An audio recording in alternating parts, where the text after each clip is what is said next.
ವಿಜಯಪುರ ಜಿಲ್ಲೆಯ ವಿಜಯಪುರ ತಾಲೂಕಿನ ದ್ಯಾಬೇರಿ ಎಂಬ ಗ್ರಾಮದಲ್ಲಿ ಈ ನ್ಯಾಯಬೆಲೆ ಅಂಗಡಿಯಲ್ಲಿ ಅನ್ಯಾಯದ ಆಟ. ಪ್ರತಿ ರೇಷನ್ ಕಾರ್ಡ್ಗೆ 1 ಕೆಜಿ ಕಡಿಮೆ ಕೊಡುವುದಲ್ಲದೆ 10 ರೂಪಾಯಿ ತೆಗೆದುಕೊಳ್ತಾರೆ.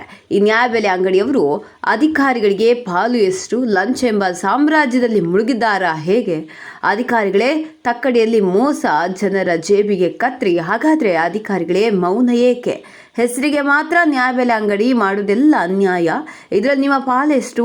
ಲಂಚ್ ಎಂಬ ಸಾಮ್ರಾಜ್ಯದಲ್ಲಿ ತೇಲಾಡ್ತಿದೆ ದ್ಯಾಬೇರಿ ನ್ಯಾಯಬೆಲೆ ಅಂಗಡಿಯವರು. 2 ಸಲ ಸುದ್ದಿ ಆದರೂ ಇನ್ನೂ ಕ್ರಮ ಕೈಗೊಳ್ಳದೆ ಮೌನವಿದ್ದಾರೆ ಯಾಕೆ ಅಧಿಕಾರಿಗಳು?